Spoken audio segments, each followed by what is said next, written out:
சிறகடிக்க ஆசை சீரியல்ல இனிய எபிசோட்ல நம்ம சத்யாவோட காதலுக்கு நம்ம முத்து ஓகே சொல்லிட்டாப்ல இல்லையா? எப்படியோ மீனாவையும் பாத்தீங்கன்னா ஓகே சொல்ல வச்சிடுறாப்ல. நீ போய் தைரியமா உன் காதல சொல்லு, எந்த பிரச்சனை வந்தாலும் நான் பாத்துக்கிறேன் அப்படின்னு முத்துவே சொன்னதுனால நம்ம சத்யா ரொம்ப குசியில கிளம்பிட்டாப்ல. இந்த பக்கம் மனோஜ மாப்பிள்ளை பாக்குறதுக்காக பொண்ணு வீட்டுல இருந்து வராங்க இல்லையா? விஜயா பரபரன்னு இருக்கிறாங்க. கொஞ்ச நேரத்துல மாப்பிள்ளைய பாக்குறதுக்கு பொண்ணு வீட்டுல இருந்து வந்துட்டாங்க. உடனே நம்ம மனோஜ் பொண்ணு மாதிரி அவங்களுக்கெல்லாம் கும்பிடுலாம் போட்டுக்கிட்டு இருக்கிறாப்புல. பாக்குறதுக்கே ரொம்ப காமெடியா இருக்கு. அது மட்டும் இல்ல, எப்பயுமே தற்பெருமை பேசுவாங்க இல்லையா? அதே தான் இப்பவும் நடந்துகிட்டு இருக்கு.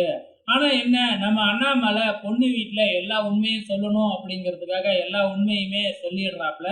கொஞ்ச நேரம் யோசிச்சு பார்த்து நம்ம பொண்ணு வீட்டுல இருந்து எங்களுக்கு அதனால ஒன்றும் கவலை இல்லை அப்படின்னு சொல்லிடுறாங்க. மனோஜுக்கு ஏற்கனவே கல்யாணம் ஆனா என்ன, டைவர்ஸ் ஆக போகுதுல, அதனால எங்களுக்கு எந்த பிரச்சனையும் இல்லை அப்படின்னு வேறையா இப்ப பொண்ணு வீட்டுல இருந்து சொல்லிட்டாங்க இல்லையா? இதுக்கப்புறம் என்ன நடக்க போகுதுன்னு தெரியல. ஆனா இந்த மனோஜ் தான் ரொம்ப அலையிறாப்புல.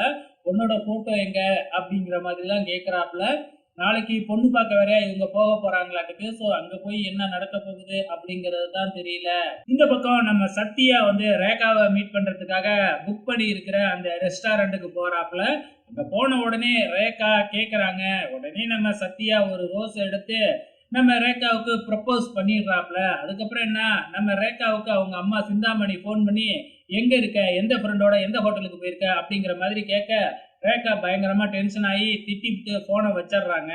அதுக்கப்புறம் ரேகா தன்னோட குடும்ப சூழ்நிலையை பத்தி சொல்றாங்க. ஸோ எங்க குடும்பத்துல உன்னை ஏத்துக்குவாங்களா இல்லையான்னு தெரியாது, ஆனாலும் அதை மீறி நம்ம கல்யாணம் பண்ணிக்கணும் அப்படிங்கிற மாதிரி பேசுறாங்க. நம்ம சத்யா இருந்துகிட்டு எங்க குடும்பத்துல எந்த பிரச்சனையும் இல்லை, நான் ஆல்ரெடி அவங்க கிட்ட சொல்லிட்டேன், அவங்க எனக்கு சப்போர்ட் தான் பண்ணுவாங்க, எவ்வளவு ப்ராப்ளம் வந்தாலும் என்ன நம்ம 2 பேரும் சேர்த்தே ஃபேஸ் பண்ணுவோம் அப்படின்னு சொல்லிட்டாங்க.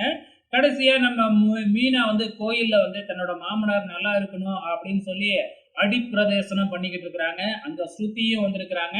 சோ இதை நம்ம விஜயா பார்த்துட்டு என்ன நடக்குது அப்படின்னு விசாரிக்கும் பொழுது, இல்ல உங்களுக்கு இருக்கிற மூட நம்பிக்கை போகணும்னு தான் நாங்க சாமி கும்பிட்டுக்கிட்டு இருக்கோம் அப்படின்னு நக்கல் அடிச்சுக்கிட்டு இருக்கிறாங்க.